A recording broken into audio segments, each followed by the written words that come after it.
UP के जनपद महाराजगंज से बड़ी खबर सामने आई है, जहां पर एक क्षेत्र में दर्दनाक सड़क हादसा हो गया, जहां पर पेट्रोल पंप के पास छात्राओं से भरी एक बोलेरो का टायर फटने से वाहन अनियंत्रित होकर पलट गया और इस हादसे में 3 छात्राओं की मौके पर ही मौत हो गई, जबकि चालक समेत 11 लोग गंभीर रूप से घायल बताए जा रहे हैं। वहीं हादसे में उत्तर प्रदेश के मुख्यमंत्री योगी आदित्यनाथ ने सड़क हादसे का संज्ञान लिया। सीएम योगी ने गहरा शोक जताते हुए मृतक छात्राओं के परिजनों के प्रति संवेदना व्यक्त की और इसके साथ ही मुख्यमंत्री योगी आदित्यनाथ ने घायलों को तत्काल जिला अस्पताल पहुंचाकर उनकी समुचित उपचार के लिए जिला प्रशासन के अधिकारियों को निर्देश दिया है। उन्होंने हादसे में घायल छात्रों को शीघ्र स्वस्थ होने की कामना की है। ये मेरा स्वास्थ्य विभाग उसके लिए पूरी तैयारी अपना रखे हुए हैं। जो एक्सीडेंट में मृतक 3 बालिकाएं हैं, उनकी डेड बॉडी हमारे यहाँ मर्चुरी में रखी हुई है और उसका जैसे ही पंचनामा की रिपोर्ट आ जाएगी, हमारे डॉक्टर, फार्मासिस्ट सब लोग यहाँ पर अवेलेबल हैं। तुरंत पोस्टमार्टम की प्रक्रिया कंप्लीट हो जाएगी और इसके आगे की जो भी कार्रवाई होगी वो पुलिस और प्रशासन के माध्यम से करवाई जाएगी। सेंट्रल नोएडा बिसरख थाना पुलिस ने फर्जी दस्तावेज तैयार कर जमीन बेचने वाले गिरोह का पर्दाफाश किया है। बता दें कि दूसरे की जमीन को धोखाधड़ी से बेचा करते थे आरोपी और जमीन मालिक के कदकाठी जैसे व्यक्ति को तलाश करके उसके नाम से ही बनाए जाते थे फर्जी दस्तावेज। जमीन मालिक को नहीं होती थी इसकी जानकारी। बता दें कि जमीन का सौदा किया जा रहा था और पकड़े गए आरोपी ने एक जमीन को बेचने का बनाया था प्लान, जिसके बाद से पुलिस ने बड़ी कार्रवाई की और पुलिस को शिकायत मिलने के बाद से पुलिस ने बड़ी कार्रवाई करते हुए इन आरोपियों को धर दबोचा है। थाना बिसरख पुलिस टीम द्वारा एक सराहनीय कार्य हुआ, जिसमें एक फर्जी दस्तावेज तैयार करके जमीन बेचने वाली गिरोह का पर्दाफाश हुआ। यह लोग शाबीरी में लगभग 2 हेक्टेयर जमीन का 95 करोड़ में सौदा तय कर चुके थे और उसके लिए इन लोगों ने कुछ फर्जी कागज बनाए थे। जो असली भूमिधर है उसी के नाम का एक फर्जी व्यक्ति ये लोग खड़ा करके पैन कार्ड, खतौनी, खसरे, आधार कार्ड और इस तरह के जो ऑफिशियल डॉक्यूमेंट्स हैं उनको ये लोग फोर्ज करते थे। ये लोग एक अलग व्यक्ति को जो मकान का असली मालिक है उसके नाम से खड़ा करते थे और उसके नाम, उसकी फोटो इन सभी जो आईडी कार्ड है उसमें लगा देते थे ताकि वो डॉक्यूमेंट फोर्ज हो जाए और व्यक्ति को ये लगे कि जिस व्यक्ति से वो डील कर रहे हैं वही असली जगह का स्वामी है। परंतु ये लोग अपने व्यक्ति को खड़ा कर देते थे और इसमें 3 लोग की गिरफ्तारी सुनिश्चित की गई है, जिसमें जो इनका मेक मास्टरमाइंड उसका नाम राकेश है और वह ऐसे बायर्स ढूंढने का काम करता था और सामान की इनकी डॉक्यूमेंट्स की फोर्जरी करने में मदद करता था। फर्जी दस्तावेज तैयार कर धोखाधड़ी करने वाला गैंग का ग्रेटर नोएडा के बिसरख थाना पुलिस ने खुलासा कर दिया है। आपको बता दें, ये गैंग हूबहू प्रॉपर्टी का जो मालिक हुआ करता था उसके जैसा एक व्यक्ति को चिन्हित करते थे, फर्जी दस्तावेज तैयार करते थे, उसके बाद उसी जमीन को किसी दूसरे व्यक्ति को बेच देते थे।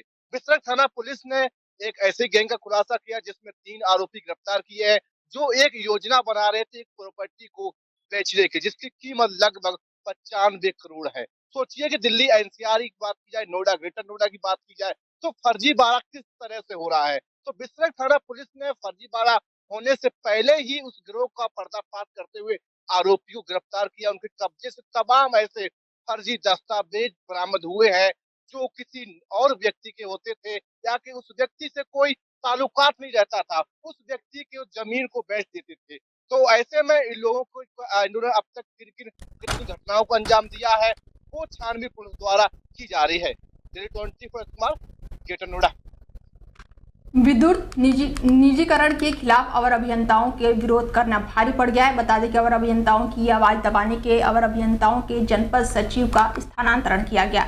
विद्युत निजीकरण के विरोध में आवाज उठाने पर जनपद सचिव सुमित सोनी को स्थानांतरण किया गया। संगठन के अध्यक्ष ने आरोप लगाया है कि मुख्य अभियंता संदीप पांडे विरोध को दबाने का प्रयास कर रहे थे। 3 जनपदों के अवर अभियंता धरने पर है और कहा है कि जब तक मांगे नहीं मानी जाती धरना जारी रहेगा। आज यहाँ पे आपका धरना चल रहा है, किस मतलब मांगों को लेकर चल रहा है, क्या मामला है?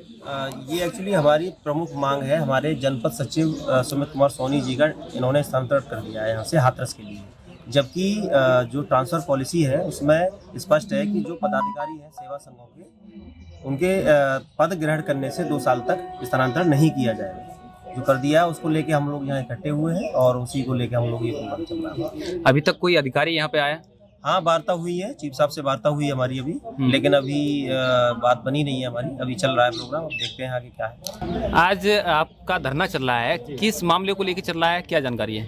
एक्चुअली मैं इस समय राज्य विद्युत परिषद यूनियन इंजीनियर संगठन जनपद एटा का सचिव हूँ और कॉरपोरेशन और शासन ने आदेश किया है कि जो भी संगठन के पदाधिकारी हैं उसमें जनपद अध्यक्ष और जनपद सचिव दोनों लोग शामिल होते हैं, उनका स्थानांतरण पद धारण करने के 2 साल तक ना किया जाए। लेकिन चूँकि वर्तमान में हम लोग निजीकरण के खिलाफ काफ़ी आंदोलन कर रहे हैं, हम लोग सोशल मीडिया का आप लोगों का सहारा लेकर जो है अपनी आवाज़ों को ऊपर तक पहुंचा रहे हैं, तो उसको दबाने के उद्देश्य से हमारा जो है स्थानांतरण जो अन्य जिले में कर दिया। खबर ग्रेटर नोएडा से है, जहां पर दबंगों के हौसले बुलंद है। दबंगों ने युवक को लाठी डंडों से बेरहमी से पीटा है। युवक को भगा कर जमकर पीटा गया है। लाठी डंडों से जमकर युवक की पिटाई की गई है। मारपीट करते हुए पूरी घटना सीसीटीवी कैमरे में कैद हो गई है। युवक के शरीर पर गंभीर चोट के निशान भी लगे हैं। पैसे के लेन देन को लेकर यह विवाद बताया जा रहा है। बीटा 2 थाना क्षेत्र का ये मामला बताया जा रहा है।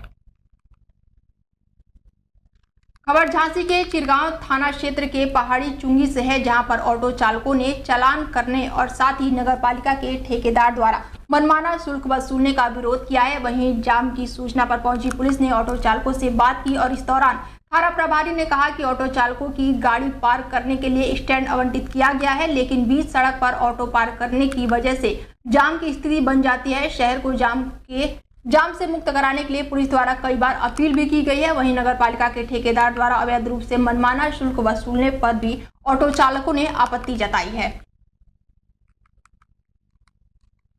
खबर हरदोई से है, जहां पर तेज रफ्तार अनियंत्रित ट्रक मकान दुकान से टकरा गई और साथ ही विद्युत पोल भी पूरी तरह से क्षतिग्रस्त हो गया। ट्रक की टक्कर से मकान दुकान के आगे पड़ी टीन शेड पूरी तरह से क्षतिग्रस्त हो गई। ट्रक के आगे का हिस्सा भी पूरी तरह से चकनाचूर हो गया। विद्युत पोल पूरी तरह से क्षतिग्रस्त हो गया। इसके साथ ही विद्युत सप्लाई भी बाधित रही। गनीमत रही कि कोई बड़ी जनहानि नहीं हुई, तो वहीं पुलिस मामले में आगे की कार्रवाई कर रही है। खबर कन्नौज से है, जहां पर लकड़ी व्यापार के जरिए साइबर क्रिमिनल ने ठगे हैं 6 लाख रुपए। बता दें कि लकड़ी हरियाणा से मंगवाकर दूसरे व्यापारी के गोदाम में डलवाई और व्यापारी से लकड़ी की कीमत लेकर साइबर क्रिमिनल ने की हेराफेरी। परेशान भटकते व्यापारी की लकड़ी भी गई और साथ ही भुगतान के पैसे भी गए। पीड़ित ने फोन कर ठगी करने वाले के खिलाफ साइबर थाने में मुकदमा दर्ज करवाया। बैंक के जरिए क्रिमिनल तक पहुंचने साइबर टीम ने व्यापारी को रुपए भी दिलवाए। देखिए, एक लकड़ी व्यवसायी हैं इरफान, ये तिरवा के रहने वाले हैं। इनके पास 13 जनवरी को फ़ोन आया था कि एक व्यक्ति ने फ़ोन किया था कि यमुनानगर हरियाणा में एक जगह लकड़ी डालना है, 3 ट्रक लकड़ी की ज़रूरत है और उसकी कीमत करीब 6 लाख रुपए थी। तो इन्होंने 3 ट्रक लकड़ी, जो टिम्बर की लकड़ी है, उसको भिजवाया, लेकिन जहाँ पर उसको डिलीवरी करना था वहाँ पर न भिजवा करके दूसरी दुकान में उसने डलवा दिया और उस दुकानदार से उसने 6 लाख रुपए अपने खाते में डलवा लिए। एक जो चीटर है तारिफ खान, तो फिर इसके बाद इसने अपने दूसरे खाते में ट्रांसफ़र किया और जब ये प्रकरण संज्ञान में आया तो हमारे साइबर थाने में अभियोग पंजीकृत किया गया और उसको तकनीकी विश्लेषण करने के पश्चात तारिफ खान को पकड़ा गया है। ये नूह मेवात का रहने वाला है और इसके खाते को फ्रीज कराया गया। तो जो 6 लाख रुपए इसने ठगी किया था, चीटिंग करके उसने अपने खाते में डलवाया था, उसको पूरा होल्ड। यूपी बोर्ड परीक्षा में सख्ती के बाद भी सॉल्वर गैंग लगातार सक्रिय है। हाई स्कूल की हिंदी की परीक्षा में एक और गणित की परीक्षा में 2 सॉल्वर पकड़े गए हैं। दरअसल सोमवार को पहली पाली में इंटर के छात्राओं के जीव विज्ञान और गणित और हाई स्कूल के छात्रों की संस्कृत की परीक्षा थी। ग्राम हसनपुर के जनता इंटर कॉलेज परीक्षा केंद्र के गेट पर तलाशी के बाद से छात्रों को कक्ष में भेज दिया गया। परीक्षा के दौरान आंतरिक संचालन दल के छात्रों का आधार कार्ड भी जांच शुरू की गई।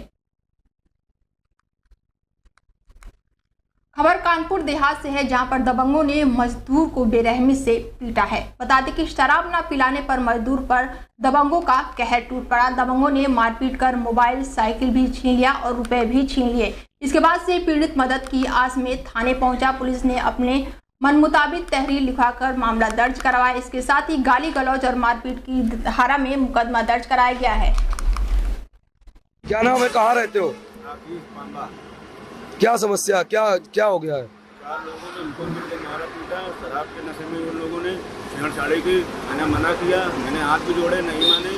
मेरा पैसा छीन लिया, मेरे मोबाइल भी मेरा छीन लिया, मेरी साइकिल भी छीन लिया। गाय से मारपीट की है? कहाँ चोट आई है? सर में, आँख में, नाक में, मुँह के अंदर, ये होंठ।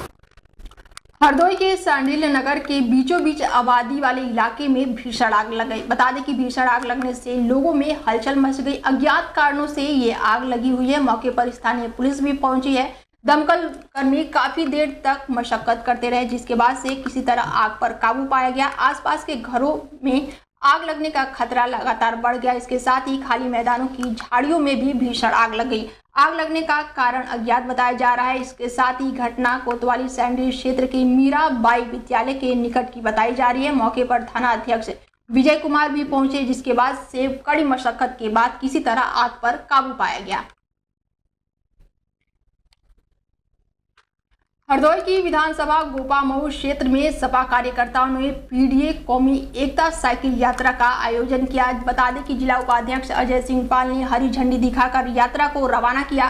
साइकिल यात्रा गोपामऊ से रवाना होकर हरिहरपुर तिराहे पर पहुंची और वहां पर पहुंचकर इसके बाद से ये यात्रा हरिहरपुर तिराहे पर खत्म भी हो गई। इसके साथ ही यात्रा में आगामी 2027 के विधानसभा चुनाव में अखिलेश यादव को पुनः मुख्यमंत्री बनाने के लिए आवाज बुलंद की गई। सपा नेता फूलचंद वर्मा ने कहा कि समाजवादी पार्टी शोषित, वंचित, पीड़ित समाज के लिए है समर्पित और पीडीए के अधिकारियों के लिए हमेशा संघर्ष करते रहेंगे।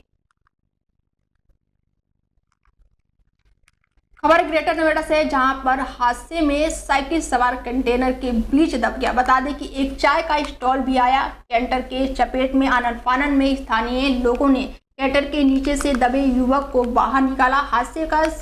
हादसे में साइकिल सवार और कैंटर चालक बुरी तरह से घायल हो गए। सूचना पाकर मौके पर पहुंची पुलिस ने दोनों घायलों को अस्पताल में भर्ती कराया। इकोटेक थाना क्षेत्र के UK2 पानी की टंकी के पास की ये घटना बताई जा रही है।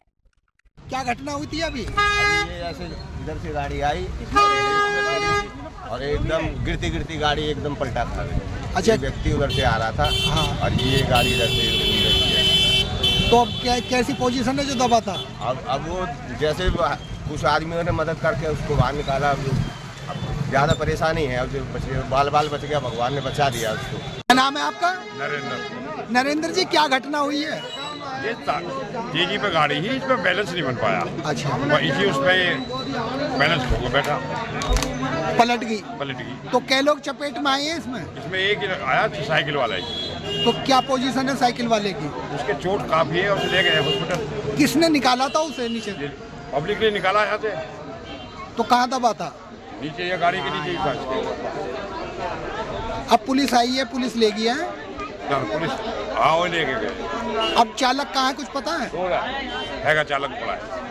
क्या घटना